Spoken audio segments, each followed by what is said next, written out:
Hi guys, it's Celia, and thought I'd jump on because I'm now on day 8 of my 100 Days to Wellbeing and continuing with my series. Now, in case some of you are wondering, it might have been a bad idea to do it in here. Stop it! I'm going to have to take it off him. Right, I am sitting in my garden and hi Sean, how are you doing? I hope you're all right. And I'm sitting in my garden and with a very adventurous puppy who has got one of these toys. I don't know if you've seen these. I think they sell them from Asda. And they're this like dog play thing. And oh my God, he goes crackers for it. Look, I've put it on the table so he can't get it. But he's absolutely determined to get it. You know, you can't have it for the duration of my Facebook Live. Look at him. Because, hang on. You can't have it for the duration of a Facebook Live. Look, he's absolutely determined to get this thing. So anyway, I didn't come on to do a show about Maxie. I've had to take this off him because I started my Facebook Live thinking, oh, he could just do this with this toy.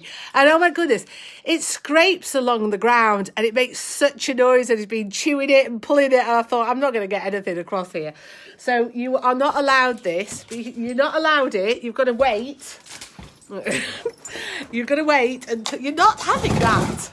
Sorry, I'm moving the table away. So he's not allowed it until I finish my Facebook Live, which won't take very long. So today I'm now on day 8 of 100 Days to Wellbeing. And I'm just recapping what I've covered so far. So as you know, I'm on this course and I've decided to use the time in lockdown quite productively to focus on my wellbeing and hopefully kind of just continue our journey as the Wellbeing Farm. And we should know about wellbeing being the Wellbeing Farm, and so some of the other things that we're doing. Now, I covered so this is day 8, but so far on day 1 to 4, I did 4 different types of surveys that you could do. There was the Authentic Happiness Survey and the Character Strength Survey and the PERMA Survey, which stood for Positive Emotion, Engagement, Relationships, Meaning and Accomplishments. And then the final one, on day 4, I covered just how happy are you? It's a simple thing to ask yourself every day. And also I linked that with a whole day, with a whole session on the llamas and meeting the llamas, because animals really, really massively help your well-being. But on day 5, I covered what is wellbeing and just some of the general principles. And then I moved over to the application of wellbeing and how I took, I mean, at the moment, April is Stress Awareness Month. And I started this wellbeing journey on the back of work-related stress in the NHS. God, I bet my stress is nothing like they're experiencing now, crikey. And but anyway, I started that in the NHS and decided to do something different with my life. Took the concept of well-being, which you can imagine, about 11 years ago, really, really in its infancy. Not really, you know, if you were stressed, it was like, God, don't come near me. And because we're in Stress Awareness Month in April, you know, it seems right to talk about that, but also the application of wellbeing is never been so more important. So I took the ways to wellbeing and then connected, and it's all around connection. There's 5 ways to wellbeing. There's connect, give, be active, take notice, and keep learning. So I'm covering each one of those each week. This week around how I applied each one, and yesterday I covered the I covered the connect bit, and today I'm covering the give bit. And I just thought it's easier sometimes. I've been typing a few and sharing some videos, but I searched everywhere on YouTube for a video which would portray the give bit of the 5 ways to wellbeing, and there just isn't one. So I thought, okay, I'll create one. So anyway, so the give bit of how we've been, give is all about helping others and appreciating others and supporting them. And how we did this is when I first started the Wellbeing Farm, I was like, what can I do for the give bit? Because I am a business, and what actually could we offer? And so I'd started teaching. At the time, we had a cookery school, and we were growing a certain amount of vegetables, and we did butchery courses, and we were rearing the animals. And at that time we had like a petting farm. And at one point, I ended up with 26 different animals, from sheep to lamb, obviously lambs and sheep, goats, turkeys, chickens, quail, pigs. Llamas were always there, donkeys. I had so many. I mean, at one point, I had 26 pigs. So that was like crazy from somebody who kind of never, turkeys, everything. And we were rearing these pigs and breeding the pigs, and oh my goodness. And I decided that it would be great to do school visits for children, to teach them about sustainability. So we started doing these school visits for children, and these were really successful because we were teaching them all about the field to fork journey. Now, we weren't as going right through to how to butcher a lamb. I mean, that's a bit gruesome, but we were showing people how the animals are reared.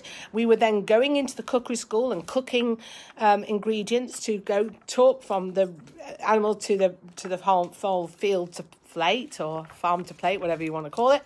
And then we would give tours of people going under the wind turbine and showing them sustainability and all the other things we were doing. And at that time, that was really good, and we were doing all of that. And also, we decided to participate in something called Open Farm Sunday, which still goes on, is where farmers right around the country open their doors up to just show people about farming, and it takes place in June every year. And we did that for the first 2 years. And then the third year, oh my goodness, what happened is we advertised an Open Farm Sunday, and over 1,000 people signed up to come to the farm. And we ended up in the headlines going, "Farm can't cope with the demand." And we no longer, after that, did the Open Farm Sunday, because it was just ridiculous how many people kind of wanted to come and visit, which was brilliant. Now, obviously, the model's changed now, because in those days, as you know, and I was in difficulties in December 15, had to change the model, and we had to cut down on a lot of the things that we used to do, including, unfortunately, those elements. But but then I shifted the whole give point to doing different things. So when I created the farm, I very much just didn't want to use commercial kind of bog standard building materials and equip the farm out in from a catalogue and things like that. So I went to source sustainable materials to build the place. Everything was sourced to be sustainable. I didn't want to just put bog standard and electric heating system in. I wanted it to be powered by a wind turbine. We weren't on mains gas, and we weren't on a main sewerage system. So I wanted to put in, rather than just put a septic tank in, I wanted to put environmental elements. So we put in a water treatment plant.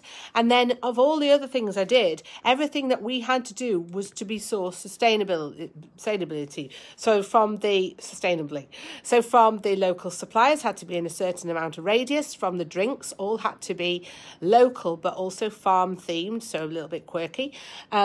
The materials that we have, I mean, I've currently got a student from Lancaster University called Celia, who's doing a project at the moment, and luckily this all started before COVID-19 kicked in, and so she's working from afar to do a complete re-audit of our sustainability practices, but also re-look at what else can we be doing.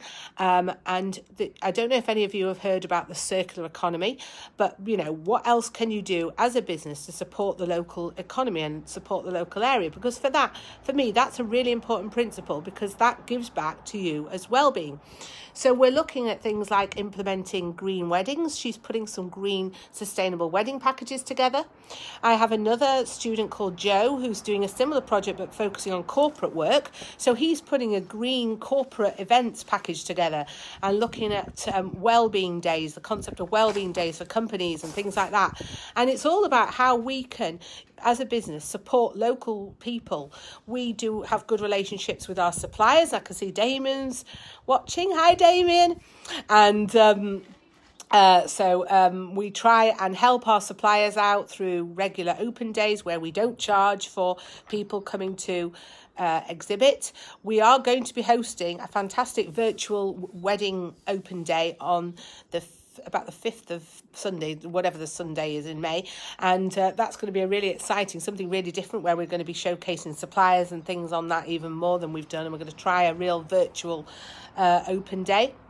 And then going back to some other things that we do about giving, all our food waste, we give to we recycle. I pay for the food waste to be taken away and turned into fertiliser, but where possible, I also give away, if the food is edible, we give the staff, take it away for their families as much as possible, and also we give to local homeless charity, who come, and Sue in our kitchen is really lucky to have a link to that charity, and she takes the food there sometimes in an evening and what have you. And then the other way we give and we support people is through our SHAPE wedding planning system, which stands for support. So support, help, advice, props and personalised experience. And we go, I believe, which is why we won the Wedding Events Team of the Year, we go above and beyond to support and help our couples when they are when they are planning their weddings and events, because weddings are stressful, let's face it, and overwhelming, and a big thing to organise. So that is why I wanted to incorporate the concept of give in my business model as going above and beyond to help the couples than a normal wedding venue would do. So, for example, some wedding venues I've heard only give 1 or 2 planning meetings, but we give 3 planning meetings to all our couples, 6 months, 3 months before the wedding and 2 weeks before. We then help as much as possible, that every Sunday, the first Sunday of every month is a wedding open day, and we also provide Wedding Wednesday and virtual help like that, and we are open 7 days a week for support. This is the reason why, in the midst of the coronavirus, when a lot of other venues have closed, I wanted to stay open to make sure that we provided that support to the couples who were planning their wedding, because planning doesn't stop, even when you've got weddings happening in hopefully July, August, September and beyond. We're still planning to carry on and help them as much as possible, like we were open. The advice also we have, I didn't need to do this, but thought it would be helpful. So we set up a secret wedding website.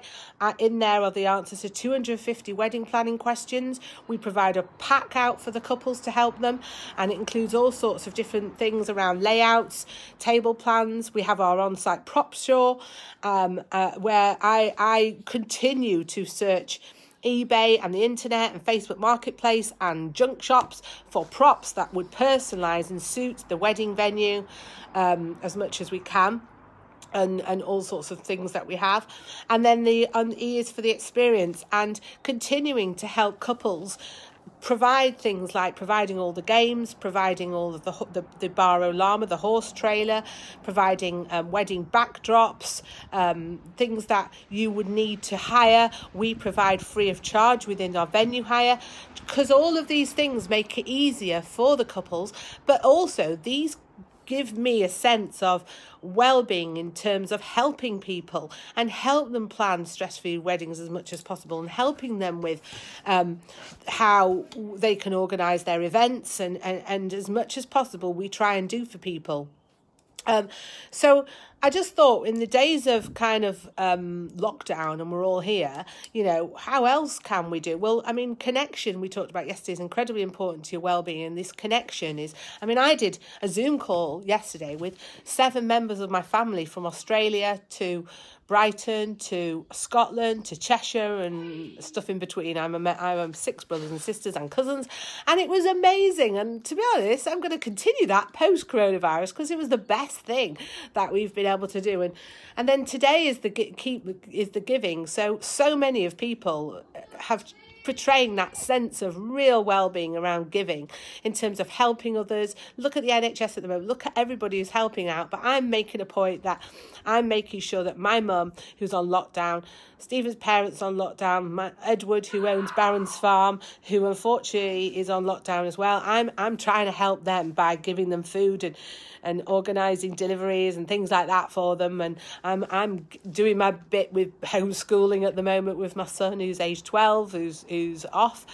And so all these, believe it or not, really help your sense of well-being. And actually, the more you do these 5 things, these 5 actions of the 5 things around being active, and I've been trying to have a walk a day, and I've got back on my couch to 5k. It's not very pleasant to look at, I can tell you that, but I'm trying. And I did it in November, and I don't see why I can't do it again now. But the keeping active, the connecting with people I've talked about, the taking notice we're going to cover, and the other 3 areas. On tomorrow, I'm going to talk about keep learning, because that's a massive passion of mine, which is what I'm doing at the moment through this Science of Wellbeing course and the Pursuit of Happiness course that I'm doing. But also and then on Wednesday, I'm going to be covering, I'm doing another tour of the farm around under keep notice, because I'm going to take you behind the scenes of the farm. What goes on behind the scenes, and also show you some of the quirky signs. Some of these are in the female toilets and the male toilets, and we're going to have a good explore of those areas, which you wouldn't normally see. And then on Thursday, the Keep Active one, we're going to do a virtual llama trek, weather permitting. Now, if it looks like the weather is not very good on Thursday, then we may swap around, and I'll do that on the Tuesday instead. But there you go. So there you are. So today, this was the video for the give element of the 5 ways to wellbeing, and whether or not you find this helpful or not, by me personally doing something to focus myself on something positive on 100 days to wellbeing, I'm hoping that I will emerge by the end of this coronavirus lockdown with a massive renewed appreciation of my wellbeing, of other people's wellbeing, of what it takes to help other people with their wellbeing, how I can apply these principles more to my business. And honestly, if any of you have any further suggestions to the farm on how we can do more with the give element, I'd be massively appreciate your views, because also it's a time during lockdown that I'm reviewing every single thing we do for the business and how we can make it better and grow and make it all better. So really, really welcome any suggestions for improvement. But in the meantime, stay safe, everyone, and look after yourselves. And I'll be on, I don't know if I'll be on tomorrow, but definitely Wednesday and Thursday. So there you go. All right, you take care. Bye.